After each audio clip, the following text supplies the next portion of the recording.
Hello guys, I'm Tom, and today we'll discover who the Woman in Black is.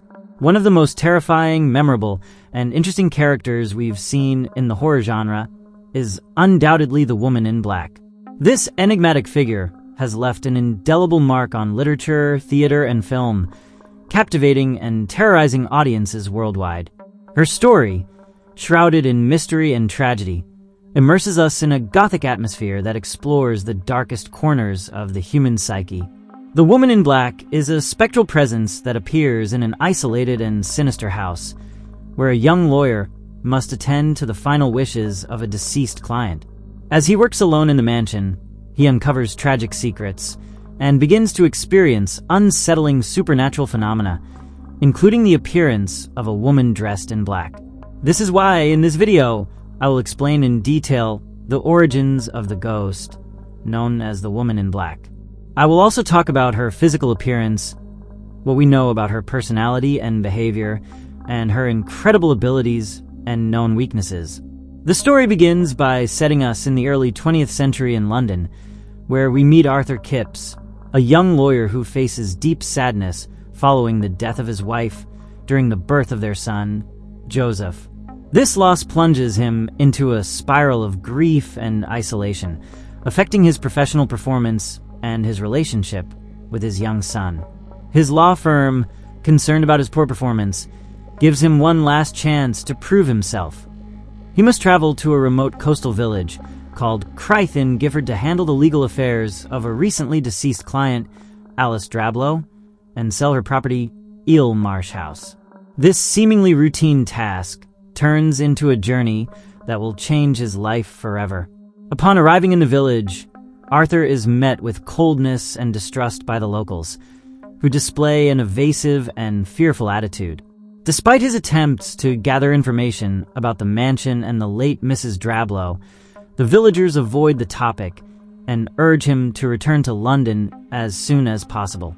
This oppressive atmosphere, full of secrets, creates a sense of unease that surrounds Arthur from the very beginning. Eel Marsh House, located on an isolated island and accessible only during low tide, stands as another character in the narrative. Its gloomy, desolate appearance, surrounded by marshes and shrouded in constant mist, reflects Arthur's emotional state and foreshadows the supernatural events about to unfold.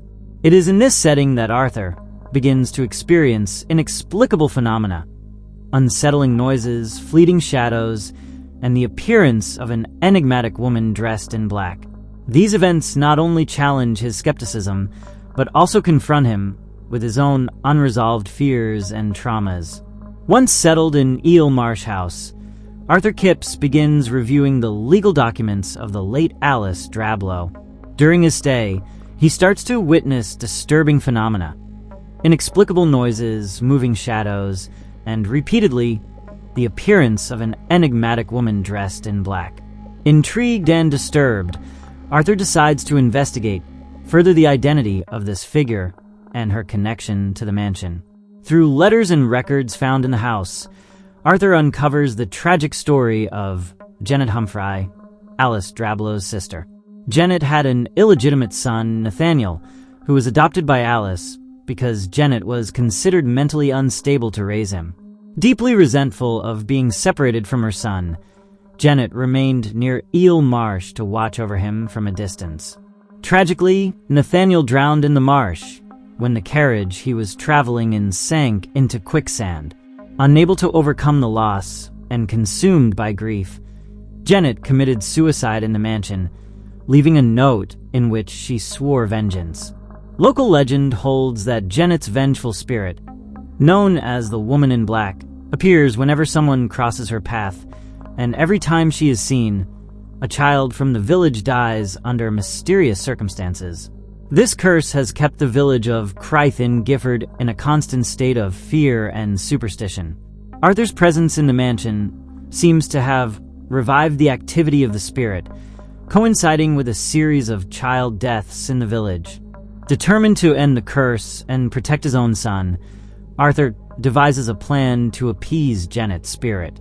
With the help of Sam Daly, a local resident who has suffered the loss of his own child, Arthur retrieves Nathaniel's body from the swamp and takes it to the mansion, hoping to symbolically reunite mother and child and thus calm her wrath. This act reflects the human desire to seek redemption and close painful cycles, confronting past traumas to find peace in the present. After Arthur Kipps' efforts to appease the vengeful spirit of Janet Humphrey, it seems that the atmosphere in Crythin Gifford becomes calmer. Hoping he has freed the village from the curse and eager to reunite with his son, Joseph, Arthur prepares to return to London. Sam Daly, his friend and ally on this journey, accompanies him to the train station, where the emotional reunion between father and son takes place. However, in an unexpected and tragic turn, while Arthur and Sam are talking, Joseph is drawn to the train tracks by the presence of the woman in black. Realizing the danger, Arthur desperately runs to save his son, but both are struck by the arriving train. At that moment, Arthur and Joseph find themselves in a sort of limbo, where Arthur's deceased wife, Stella, appears and greets them with a warm smile. This family reunion in the afterlife suggests that, despite the tragedy, they have found peace together. The final scene shows the woman in black watching from a distance, indicating that her thirst for revenge has not been quenched and that her curse persists. This conclusion confronts us with the relentlessness of grudges and how unresolved pain can be perpetuated beyond death. The story continues 40 years later in 1941, during World War II, amid the Blitz in London. The city is under constant bombardment by Nazi aviation, which forces authorities to evacuate children to rural areas to protect them from the attacks. In this context, we meet Eve Parkins, a young and dedicated teacher, and Jean Hogg, the headmistress of the school. Both are responsible for a group of 8 children who will be evacuated from the devastated London. Seeking a safe refuge, the group travels to the remote village of Crythin Gifford. During the train journey, Eve strikes up a conversation with Harry Burnstow, a RAF pilot stationed at an airfield near the village. Upon arrival, they encounter a nearly deserted community, adding a sense of isolation and unease. Despite their initial reservations, they decide to stay at Eelmarsh House, an old and desolate house located on an island that is only connected to the mainland by a causeway that disappears with the tide. From the moment they arrive at the mansion, the atmosphere is oppressive and filled with mystery. The house, with its Gothic architecture and state of disrepair, emanates a sense of unease. Eve, Jean, and the children try to adapt to their new surroundings, but the mansion seems to hold dark secrets that will soon begin to manifest. This beginning sets the tone for the film, combining the horror of war with the supernatural terror emanating from the mansion. The choice of Eelmarsh as a refuge, although initially seeming like a practical solution, soon reveals itself to be a decision that will face them with more sinister forces than those they left behind in London. Once settled in Eelmarsh House, Eve Parkins and Jean Hogg try to establish a routine for the children, aiming to provide them with a sense of normalcy amidst the war. However, the mansion, with its Gothic architecture and isolation, soon reveals its ominous nature. Supernatural events begin subtly. Doors closing by themselves, whispers in the hallways, and fleeting shadows that seem to lurk in every corner. Edward, the boy who became mute after the tragic death of his parents, appears especially vulnerable to the mansion's influences. Eve notices that Edward is acting strangely, drawing disturbing images and distancing himself from the group. One night, Eve finds him holding an old doll that doesn't belong to any of the children. This discovery unsettles her, but she decides not to alarm the others. As the days pass, the paranormal manifestations grow bolder. Eve begins to have visions of a woman dressed in black, always on the edge of her vision, but clear enough to make her question her sanity. The other children also experience strange phenomena: childlike laughter echoing in empty rooms, toys moving by themselves, and the constant feeling of being watched. Seeking answers, Eve explores the mansion's locked rooms and discovers a dusty children's room with old toys and an empty crib. She finds letters and photographs that reveal the tragic story of Janet Humphrey, the woman who became the woman in black. Janet lost her child in an accident in the surrounding marshes, and her vengeful spirit now seeks to claim other children to compensate for her loss. At the same time, Eve develops a closer relationship with Harry Burnstow, the RAF pilot they met on the train.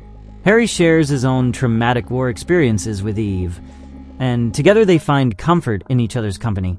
However, Harry also begins to perceive the malevolent presence in the mansion, especially when one night he is attacked by an invisible force that nearly drowns him.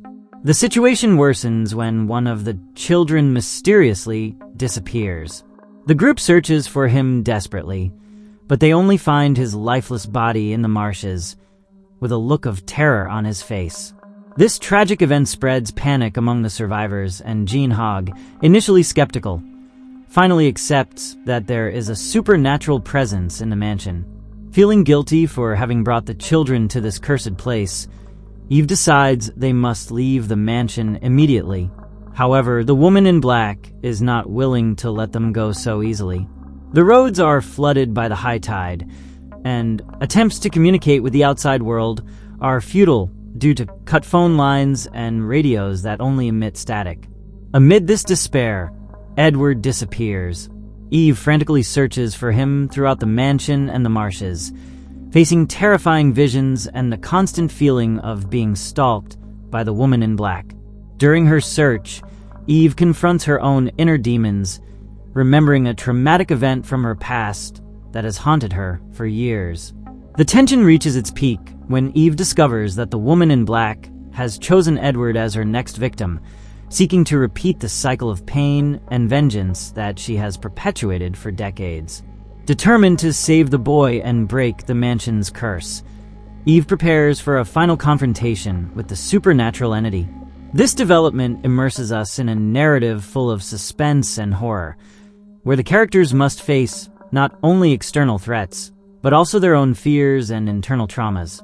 Eel Marsh House becomes a character in its own right, with its dark secrets and oppressive atmosphere amplifying the psychological terror experienced by the protagonists. The atmosphere in Eel Marsh House becomes increasingly oppressive and dangerous. Eve Parkins, determined to protect the children and unravel the mystery that torments them, faces the terrifying presence of the woman in black. After discovering the tragic story of Janet Humphrey and her son Nathaniel, Eve understands that the entity seeks vengeance for the loss of her son, claiming other children to relieve her pain. In an attempt to break the cycle of suffering, Eve decides to confront the woman in black directly. She heads to the marsh where Nathaniel died, hoping that by facing the source of Janet's pain, she can free herself from the entity's evil influence. However, upon arriving at the marsh, Eve is dragged by the mud, facing the same death that Nathaniel suffered. In this critical moment, Harry Burnstow, the RAF pilot who had developed a close relationship with Eve, arrives to save her. Together, they manage to escape the marsh, but upon returning to the mansion, they discover that Edward, the child who had been under Eve's protection, has disappeared. Trusting her instincts, Eve ventures back into the mansion, where she finds Edward walking toward the marsh, seemingly drawn by the woman in black. Eve tries to stop Edward, but both are dragged by the mud of the marsh. Harry arrives at the last moment to save them, but Edward is pulled away and dies in the depths. This tragic outcome reveals the relentless nature of the woman in black, who continues her cycle of vengeance regardless of efforts to stop her. The film culminates in a scene that leaves a feeling of unease and reflection. Although Eve and Harry manage to escape the mansion, the presence of the woman in black persists, suggesting that evil never fully extinguishes. This open-ended conclusion invites reflection on the nature of suffering and vengeance, and how these feelings can transcend time and space, affecting future generations. Now that we've thoroughly covered her story, I want to talk about the physical appearance of the woman in black, what we know about her personality and behavior, and I will explain her incredible abilities and known weaknesses. The woman in black has an appearance that evokes fear and bewilderment from the moment she appears on screen. Her figure is imposing, not only because of her physical presence, but also because of the sense of desperation and vengeance she conveys. In terms of her physical appearance, she is a tall, thin, and solemn woman whose rigid posture and slow movements add an air of authority that makes her even more intimidating. The black dress she wears is long, flowing, and covers her body almost completely. The fabric seems heavy and old, as if it were a garment from another era, reinforcing the feeling that she is a specter from the past still walking among the living. Her attire is always immaculate, although the dark color and the decaying state of her surroundings make her blend perfectly with the darkness that surrounds her, almost as if she were a shadow unfurling among shadows. One of the most unsettling aspects of her appearance is her face. Often, it is partially covered by a black veil as dark as her dress, revealing only a fraction of her face. In many representations, her face is pale and aged, with almost translucent skin that seems to have been touched by the passage of time or death itself. Her eyes, when they become visible, are dark, penetrating, and hollow, showing deep pain and a fury that has not disappeared with the passing of years. The woman in black's fixed gaze is overwhelming. Her eyes are not only filled with sadness, but they also convey uncontrollable rage and endless suffering. What truly amplifies the terror surrounding her figure is the sense that the woman in black is trapped in a cycle of suffering and vengeance. Her expression, although largely hidden, is often described as grim, melancholic, and burdened with deep sadness that is hard to ignore. Her figure is always silent, but her presence is felt, whether through the constant tension she creates in the air or the anguishing feeling that her appearance may bring with it death or disaster. In some versions of the story, the woman in black is also described with features that give her an even more sinister touch. For example, her hands are bony, her skin seems to collapse over her bones, and the sound of her footsteps, though slow, is loud enough to make the entire environment feel colder. This description emphasizes not only her spectral nature, but also her connection to death and suffering. The woman in black, in her most terrifying portrayals, is not just a specter, but an entity trapped in a spiral of eternal pain. Ultimately, the physical appearance of the woman in black is designed to evoke terror, but also compassion. Through her clothing, her dark eyes, and her posture reflecting years of suffering, she is shown to us as a vengeful entity, but also as a lost soul, searching for redemption or vengeance, depending on how her story is interpreted. Every element of her appearance is intrinsically linked to her legend and her role as the central figure in a horror story. The woman in black is primarily driven by vengeance. Her personal history, marked by the loss of her son, becomes the driving force that pushes her to seek justice through her appearance and the tragedy she causes. This need for revenge is what defines her. She wants others to suffer, especially those who have had the fortune to live what she herself lost. Her pain over the loss of her son is the foundation of her existence as a vengeful spirit, and that emotion is palpable every time she appears. Although her anger and despair are the most visible, there are moments when a deep sadness is perceived in her behavior. This sadness is not only a reflection of her past suffering, but also a manifestation of her inability to overcome what happened, which condemns her to an endless existence full of torment. In addition to her pain, the woman in black possesses a quality that makes her even more dangerous, an unyielding presence of authority. In her role as an entity seeking justice, her power is absolute. Not only can she manipulate her surroundings, but she also has the ability to exert an emotional influence on those who cross her path. The combination of her authority, anger, and despair makes her a figure of supernatural strength who shows no signs of weakness. The behavior of the woman in black is characterized by a mixture of chilling apparitions and meticulous conduct, but also by moments of chaos and aggression, especially when her quest for vengeance is at stake. Although she rarely appears directly or actively, her presence is always latent, creating a dense and oppressive atmosphere, reflecting the nature of her eternal suffering. Often, the woman in black manifests in a silent and gradual manner, suddenly appearing in a corner of the room or as a shadow moving down the hallways. Her appearances are not usually loud or strident, but are marked by a growing tension, felt before she fully materializes. Her silence and her ability to appear without warning reflect the control she has over the environment and the emotions of those around her. As mentioned earlier, her behavior is driven by a need for revenge.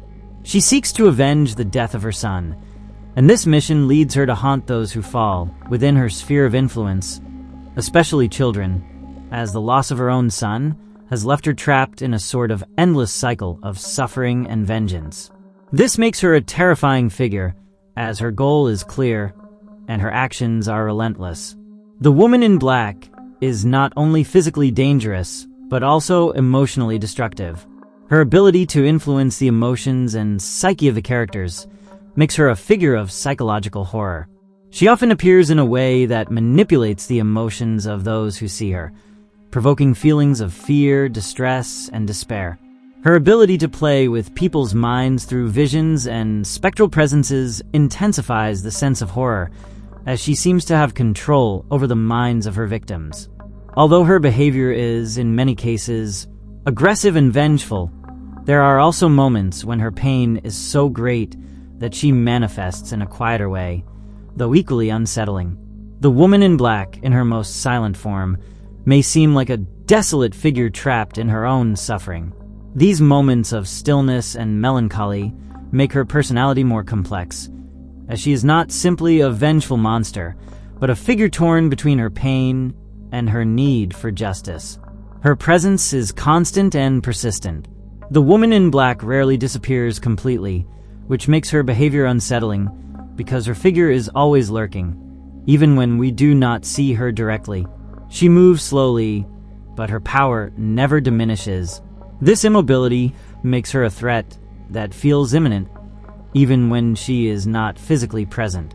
The woman in black is undoubtedly one of the most unsettling and complex characters within the horror genre, and her story leads us to reflect on the deep emotional wounds that, when left unaddressed, can transform into destructive forces. This specter, born from pain and despair, stands as a figure who not only seeks revenge, but is trapped in an endless cycle of suffering and rage. Everything she does, every appearance, and every tragic action she takes originates from a personal tragedy, the death of her son. As for her physical appearance, the woman in black is a spectral being of great presence. Her slender figure, dressed in black, glides silently and with authority through the mansion's hallways, her face partially covered, showing an expression of deep suffering and vengeance. Her body seems disconnected from the physical world, as her dress flows through the darkness like another shadow.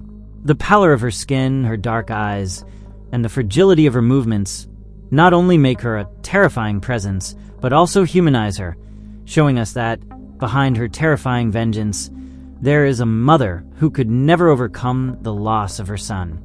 In terms of her personality and behavior, the woman in black is an entity marked by anger, but also by sadness. This mix creates a complex personality, one that is not limited to being evil, but rather a victim of her own repressed emotions. The woman in black behaves as an unrelenting specter. She appears when least expected, disturbing, manipulating, and haunting her victims. But beneath her rage, there is a despair that keeps her trapped in her cycle of revenge.